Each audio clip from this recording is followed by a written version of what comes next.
Mr. Ton's hand trembled slightly as he held the printed screenshots.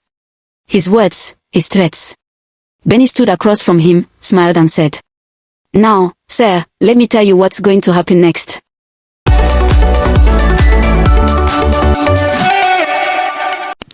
Benny spent her first week back at Victory Secondary School doing exactly what Bina would do. She sat in the front seat.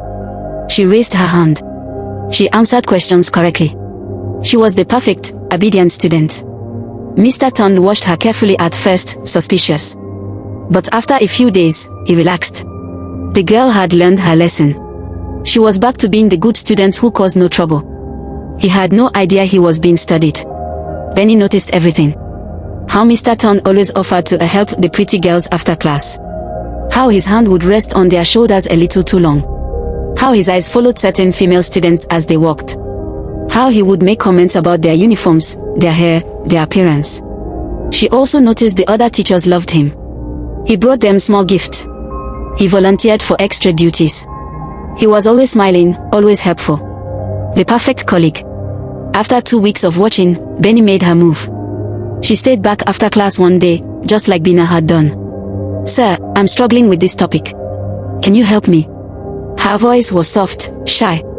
Mr. Ton's eyes lit up. "Of course, Bina. I'm glad you're finally being smart about this." He moved closer, looking at her textbook. "You know, I was hurt by how you treated me before. I was only trying to help you. To make you great." "I know, sir. I'm sorry. I was confused." Benny kept her eyes down, playing the role perfectly. "It's okay. We can start over." His hand touched her arm. "You're a beautiful girl, Bina. Smart too. That's a rare combination." "Thank you, sir. You know, if you're nice to me, I can make sure you pass mathematics with an A. I can even help you with your work. I have connections." Benny's hand was in her pocket, gripping her phone. The voice recorder had been running since the moment class ended. "Really, sir? You'd do that for me?" "Of course. But you have to do something for me too." He leaned closer. "Nothing too serious. Just spend some time with me. Private time. You understand?" "I'm not sure, sir." His voice hardened. "Don't be stupid, Bina. You think you have a choice? I destroyed you once. I can do it again. Or you can be smart and make this easy for both of us." "Okay, sir. I understand. Good girl. Come to my house this Saturday. My wife will be traveling. We'll have the whole day." He wrote his address on a piece of paper. Benny took it, thanked him, and left. That evening, she listened to the recording 3 times. It was clear. It was damning. But it wasn't enough. Teachers had gotten away with worse. She needed more.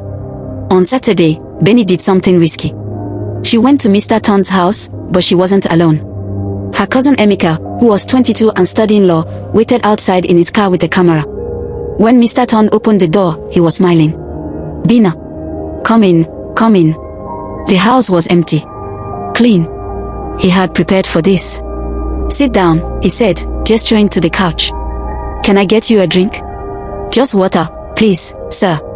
While he was in the kitchen, Benny quickly scanned the living room. Family photos on the wall. His wife was pretty. His children looked happy. This man had everything, and he was still trying to take advantage of young girls. He came back with water and malt. He sat very close to her on the couch. "So, Bina, today we get to know each other properly." His hand moved to her knee. Benny stood up quickly. "Sir, I need to use the bathroom." He frowned but pointed down the room. In the bathroom, Benny sent a quick text to Emeka, "Come in 5 minutes. I'll unlock the door." She came back out. Mr. Ton was getting impatient. "Stop wasting time, Bina.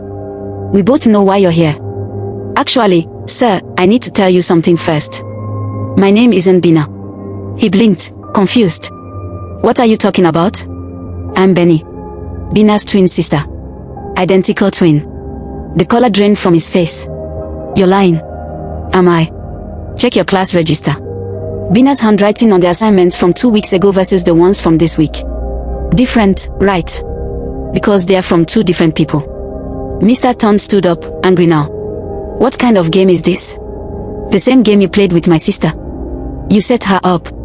You wrote that fake letter. You destroyed her life. And you thought you'd get away with it. Get out of my house. Not yet. Benny pulled out her phone. I have printed screenshots of everything you've said and a recording of you asking me to come here. Offering to help me cheat on work. Threatening me. Touching me. All of it recorded. His face went from red to pale. You can't. Oh, but I can. And I also have my cousin outside who's been documenting me entering your house. Alone. While your wife is away. How do you think that's going to look? Mr. Ton lunged for her phone, but Benny was faster.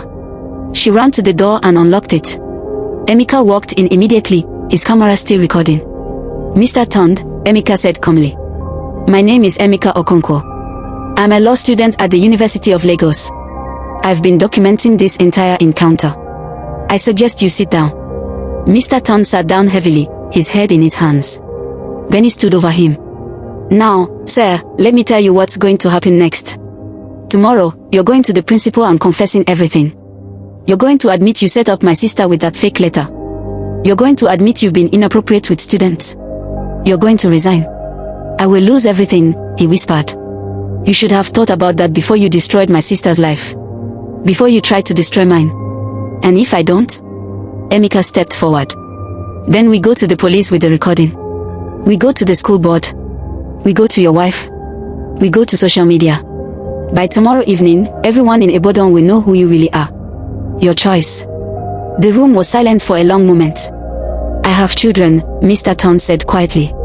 So does every girl you've tried to manipulate, Benny said coldly. They are somebody's children too. Did you think about that? On Monday morning, the entire school gathered for an emergency assembly. Principal Okafor stood at the podium looking grim. It has come to my attention that a serious injustice was committed at this school, she said. A student was wrongly expelled based on false evidence. Mr. Ton has confessed to fabricating a letter to frame this student after she rejected his inappropriate advances. The students gasped. Teachers looked at each other in shock. Mr. Ton has resigned and will face disciplinary action from the teaching council. The student who was expelled, Bina Adeyemi, will have her expulsion overturned and her record cleared. We failed her, and for that, I apologize. Benny stood from the crowd, watching Mr. Ton being escorted out by security. He looked broken. His perfect reputation destroyed in minutes. After assembly, Principal Okafor called Bina to her office. I owe you an apology, she said. I should have investigated further. I should have believed you. Thank you, Mo, Benny said simply.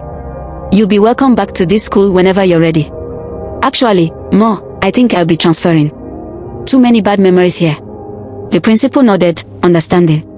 That evening, Benny called Bina and told her everything. Bina was crying on the other end. You did it. You actually did it. He hurt you. Nobody hurts my sister. What about his family? His children? He should have thought about them before he became a predator. Actions have consequences. He's learning that now. Thank you, Benny. I don't know how to thank you enough. You don't have to thank me. You're my twin. My other half. Protecting you isn't a favor. It's what I'm supposed to do.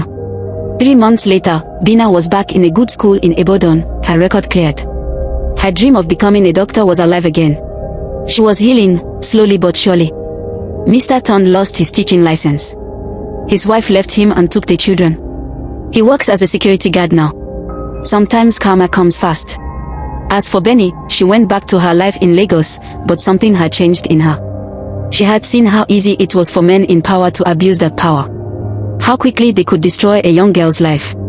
How often they got away with it. She decided to study law. To fight for girls like her sister. To make sure that the next time a Mr. Ton tried to set up an innocent student, someone would be there to take him down. The twins are closer now than they've ever been. They video call every night. They visit every month. They know now that they are stronger together than apart. And somewhere in Ibadan, there are girls in Victory Secondary School who will never know that they are safer because of what Benny did. Girls who might have been Mr. Ton's next victims if someone had not stopped him. Sometimes revenge isn't about hate. Sometimes it's about justice. And sometimes, the best person to fight your battles is the one who shares your face and your blood. Thanks for watching. If you enjoyed this story and want to hear more African stories, don't forget to like, share, and subscribe. Turn on the notification button so you never miss a new story.